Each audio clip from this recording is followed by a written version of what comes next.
बहुत समय पहले की बात है। देवताओं और ऋषियों ने देखा कि वर्ष के 12 महीनों का समय गणना में थोड़ा अंतर आ रहा है। चंद्रमा के हिसाब से साल छोटा पड़ जाता था। तब समय को संतुलित करने के लिए एक अतिरिक्त मास उत्पन्न हुआ। लेकिन उस महीने की स्थिति बहुत दुखद थी। कोई भी देवता उसे अपना नाम देने को तैयार नहीं था। लोग उसे मलमास कहकर पुकारते थे। उस महीने में विवाह, यज्ञ, गृह प्रवेश जैसे शुभ कार्य नहीं किए जाते थे। सभी लोग उसे अशुभ मानते थे। यह सब सुन सुनकर वह मास बहुत दुखी रहने लगा। वह सोचने लगा, मेरा जन्म ही व्यर्थ है। कोई मुझे सम्मान नहीं देता। सभी मुझसे दूर भागते हैं। दुखी होकर वह मास सबसे पहले देवराज इंद्र के पास गया। उसने हाथ जोड़कर कहा, हे देवराज, मुझे भी कोई स्थान दीजिए। लोग मेरा अपमान करते हैं। इंद्र बोले, मैं तुम्हारी सहायता नहीं कर सकता। तुम किसी बड़े देवता के पास जाओ। फिर वह मास ब्रह्मा जी के पास गया। ब्रह्मा जी ने भी उसे समझाया, हे मास, तुम्हारा समाधान केवल भगवान विष्णु ही कर सकते हैं। इसके बाद वह मास कैलाश पर्वत पहुंचा।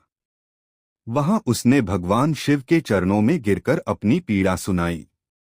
भगवान शिव बोले, हे मास, निराश मत हो। तुम वैकुंठ जाओ। भगवान विष्णु दीनों के सहायक हैं। यह सुनकर वह मास रोता हुआ वैकुंठ धाम पहुंचा। वहां भगवान विष्णु शेषनाग पर विराजमान थे और माता लक्ष्मी उनके चरण दबा रही थीं। उस मास ने भगवान विष्णु के चरण पकड़ लिए और बोला, हे प्रभु, संसार में सबका कोई न कोई स्वामी है, पर मेरा कोई नहीं। सभी लोग मेरा तिरस्कार करते हैं। मुझे अशुभ कहा जाता है। भगवान विष्णु का हृदय करुणा से भर गया। उन्होंने प्रेम से कहा, हे मास, आज से तुम अकेले नहीं हो। मैं तुम्हें अपना नाम देता हूं। अब संसार तुम्हें पुरुषोत्तम मास के नाम से जानेगा। यह सुनते ही वह मास प्रसन्न हो गया।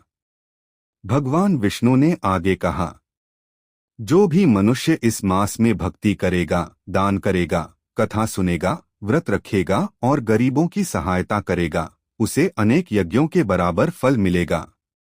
उन्होंने यह भी कहा, इस मास में किया गया छोटा सा पुण्य भी कई गुना होकर फल देगा।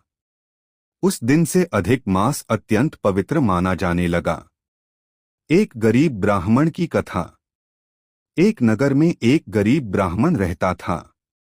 उसके पास धन नहीं था। घर में खाने तक की कमी रहती थी। एक दिन उसने एक संत से अधिक मास का महत्व सुना। संत ने कहा, यदि श्रद्धा से पुरुषोत्तम मास का व्रत करोगे तो भगवान विष्णु कृपा करेंगे। ब्राह्मण ने पूरे महीने नियम से पूजा की। वह रोज सुबह स्नान करता, दीपक जलाता, भगवान का नाम जपता और जरूरतमंदों को थोड़ा बहुत दान देता। महीना समाप्त होने पर भगवान विष्णु उसकी भक्ति से प्रसन्न हुए। धीरे धीरे उसके घर की गरीबी दूर होने लगी। उसे सम्मान मिलने लगा और जीवन सुखमय हो गया। तब से लोगों का विश्वास और बढ़ गया कि अधिक मास में सच्चे मन से की गई भक्ति कभी व्यर्थ नहीं जाती। अधिक मास में क्या करना चाहिए? भगवान विष्णु का पूजन, गीता और रामायण का पाठ, तुलसी पूजा, दान पुण्य, भजन कीर्तन, गरीबों को भोजन कराना, कथा का संदेश। अधिक मास हमें सिखाता है कि जिसे संसार तुच्छ समझे, भगवान उसे भी महान बना सकते हैं। सच्ची भक्ति और श्रद्धा से जीवन बदल सकता है। जय पुरुषोत्तम भगवान।